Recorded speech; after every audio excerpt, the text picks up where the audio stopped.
Hey guys, welcome to another entry in the Hyrule Compendium. Today we have a sort of a two-part topic from Storm Gaming HD. The first part is they want to know, it kind of ties in actually with our sequels video. They want to know if you think we'll ever see a game that takes place in Termina again, or if we'll see a game that uses transformation masks, or maybe not even masks, but some sort of, you take on different forms as Link. I think the former, no. Yeah. I don't think there's a reason to go back to Termina. Yeah. I mean, the only reason I think they would ever go back to Termina is if they, rebuilt the game completely. Yeah. Like, that might be down the road if they ever do a Majora's Mask HD or something, and more of a reimagining as opposed to a port. Mm-hmm. But do you see any reason for them to revisit? No, that's actually why I said it might tie into our sequels video. That's the only way I would imagine. Because what else would be relevant about being in Termina unless you were maybe interacting with the same characters or they tied it into that storyline. Yeah, and there's never been, I shouldn't say never, but there's been very few games that have actually taken place during the same world, or the same time period, I should say.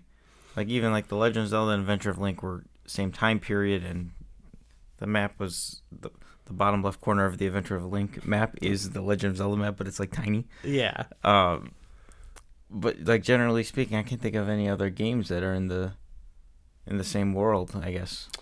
No. Yeah, so I don't think A Link Between Worlds and A Link to the Past it's however long, 100 years later, I assume. Mm-hmm. That's the same overworld, and that was actually kind of cool because you could see like the slight changes that happened. But I don't think that's going to be the norm, and I don't think they'll ever go back to Termina. Yeah, the big thing with Majora's Mask is, there's obviously the big lore of the giants and Majora's Mask, but I think the heart of that game is in those like personal stories of the people. So unless we're seeing those characters again, like I wouldn't like it if they did 100 years in the future. Right. Yeah, that story was told. Mm-hmm. It's done. It's one of those movies that doesn't need a sequel. Yeah. Yeah. We get sequels, but they could just take place elsewhere. Yeah. But as for transformation masks, I think, there's been so many different instances in the Zelda series where that's been a thing. Mm-hmm. Where Majora's Mask was obviously the most, prominent one, but sometimes it's not always like full on transformation masks where you play as a totally different character. Mm-hmm. But there's been cases where you add something to your clothing or even with like Breath of the Wild, like I guess that was not necessarily like, the armor upgrades, it allowed you to do different things. Mm-hmm. So now a lot of that is just like tolerate heat and cold or climb faster and stuff like that. But I can see them sort of taking that to a more advanced stage perhaps in the future. Yeah, I'm really in favor of that. Yeah, that was like Majora's Mask. That's like one of my favorite mechanics in like any game, is being the Goron and rolling around, like diving like a Zora. I wish they would maybe expand on. It doesn't have to be just masks, it could be, like you were saying, it could be anything. Well, now that I think about it, if they wanted to do the same thing they did in Majora's Mask in Breath of the Wild, I think they could have, just without the transformations. Just, you put on some clothing and all of a sudden that gives you have the full Goron set or whatever. Mm-hmm. And now that allows you to tumble down the, you can start rolling or something. That's pretty awesome. I actually remember when I got Ocarina of Time that I was just, as a child, I was just excited by the fact that like, oh, this tunic lets you withstand fire. This one you can breathe underwater. I thought that was mind blowing. Yeah, I don't know if we'll get I almost feel Majora's Mask. It was almost as if there were you had like 4 different characters almost. It was almost like a single multiplayer game in that sense. Like, you know what I mean? Like, Oh, right. it's like a character selection. Mm-hmm. Because those weren't just little a bit, like, those characters playing as, like, Deku Link is fundamentally different than playing as any of the other characters. Yeah. In the way you fought enemies, the way you avoided enemies, solved puzzles, everything. Mm-hmm. I thought it was fun.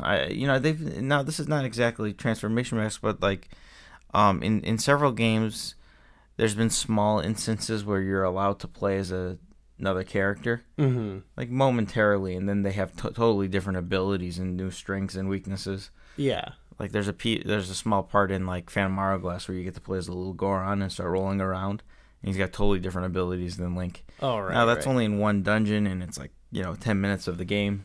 But they've done that in others. I can't think of if they've ever done that in a 3D Zelda game though. In like Wind Waker, you could. That was very brief, but it was cool because there were like puzzles based around it and stuff. Yeah, I think we could see more of that in the future, where you get to play as another NPC or another, one of the other main characters, even for a small tidbit.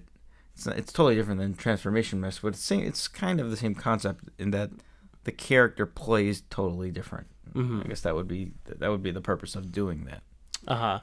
What I liked about in Majora's Mask was you could do a room where you'd have to be a couple different forms to like solve certain puzzles, or yeah, you're like, I have to be a Zora here, and as opposed to in Wind Waker where it's like, now it's time to control Medley, and now it's me. Right. I like where you kind of have to think about the options of your different masks. Yeah. Although the only part that was negative, I always hated those puzzles in Stone Tower Temple where you had to freeze yourself multiple times. Oh, yeah. If only there was like a button to just do it. Yeah. Right. Yeah. Yeah. There should be a quick links button or something, just set up a hotkey for it. Yeah, hotkey. Yeah. Control Shift. And so I think it also might go without saying that like other games that take place in different worlds that aren't Hyrule, we probably won't see.